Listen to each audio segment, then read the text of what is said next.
Apple TV+'ın zeki komplo dizisi Prime Target, tahmin edilebilir olsa da tanıdık bir formülün akıllıca bir güncellemesi.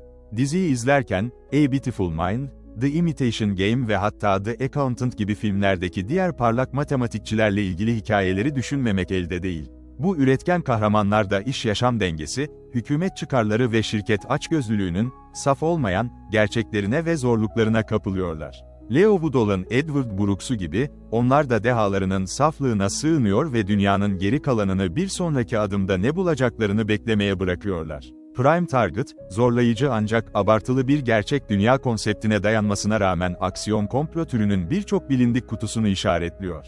Bariz küresel güvenlik tehdidi, yanlış ellerde dünyayı kaosa sürükleyebilecek zor bir fikir ya da değerli bir nesne ve bir teknoloji buluşunun gücünden faydalanmak isteyen tanıdık karanlık hükümet ve şirket kurumları var. Başlangıçtaki olay örgüsü görevimiz tehlikeden çok da uzak değil, Impossible Dead Reckoning ve sayısız orta yüksek konseptli gerilim filminden çok uzak değil, bu filmlerde gelişmiş bir gerçekliğe yakın konsept ya da araç tüm dünyanın kodlarını anında yeniden yazabiliyor.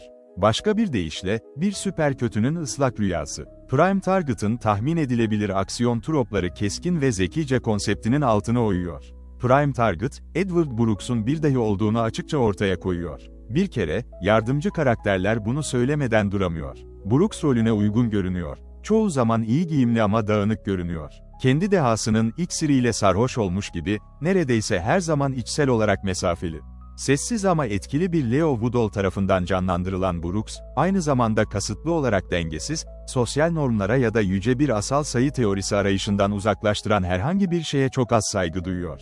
Brooks, sadece kendisinin yapabileceği akademik bir atılımın peşindedir. Tamamen matematiğe odaklanmıştır ve bu da onu, güçlü ve ilgili tarafların onun aydınlanmış zihnine girmek için ne gerekiyorsa yapabileceği gerçeğinden habersiz kılar. Prime Target'ın temel konsepti, aksiyon mecazlarına, kıvrımlarına ve dönüşlerine bel bağlamaktan kaçınabilecek kadar güçlü.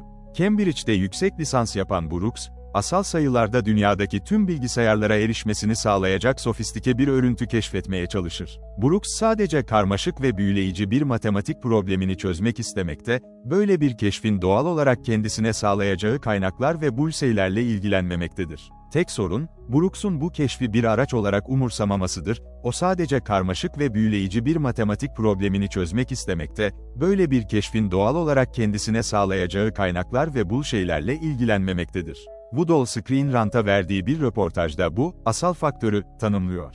Anahtar asal sayılardan oluşuyor ve, o kadar uzun ki bir formülünüz olmadığı sürece kimsenin bunu tahmin etmesi mümkün değil. Prime Target'ın sallantılı komplo kurgusu, bilimsel atmosfer ve entrikasının önüne geçiyor.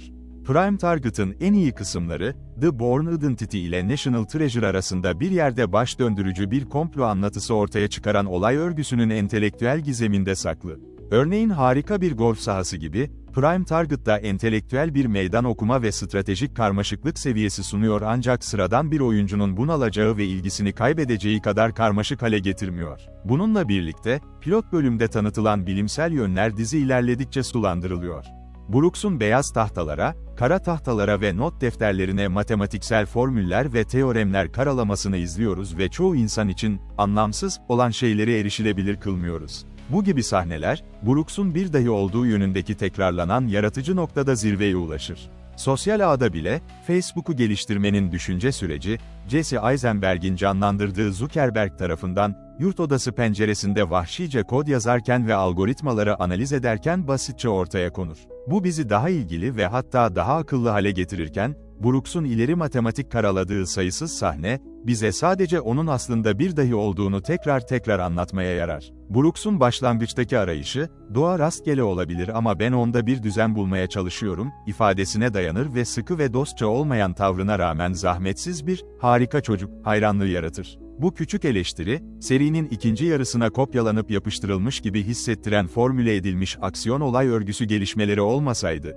Prime Target'ın temel yanılgılarından biri olurdu. Yine de Prime Target'ın akademik atmosferinde, duygusal olarak oldukça soğuk olsa bile, hipnotik ve sürükleyici bir şeyler var. Cambridge kampüsünün cazibesi, Güney Fransa'nın kıyı güzelliği ve yoğun bir Bağdat şehir merkezinin sürtüşmesiyle birleşince, sürekli olarak ilgi çekici bir ortam çeşitliliği ortaya çıkıyor. Brooks'un, doğa rastgele olabilir ama ben onda bir düzen bulmaya çalışıyorum, ifadesine dayanan ilk arayışı, sıkı ve dostça olmayan tavrına rağmen zahmetsiz bir, harika çocuk, hayranlığı yaratıyor. Prime Target'ın en güçlü çatışmaları silahlar ateşlenmeye başladığında değil, dizinin iki ana ideolojik çıkarlarını birbirine karşı karşıya getirdiğinde ortaya çıkıyor. Yenilik ile endüstri ve bir atılımın gücü, tehlikeleri ve maliyeti, Prime Target'ın yüzeyindeki öngörülebilir eylem komplo klişelerinin altında kazanan formülü oluşturmak için bir araya geliyor. Potansiyel bir ikinci sezonda, Brooks bize düşünce tarzı ve parlak teoremleri hakkında biraz daha rehberlik etmeli ve belki de gülümseyebilir. Prime Target 8 bölümden oluşuyor. İlk ikisi 22 Ocak'ta yayınlanacak, ardından 5 Mart'a kadar her çarşamba bölümlü yayınlar yayınlanacak. Emre Kutlu Prime Target dizi için 10 üzerinden 7 veriyor.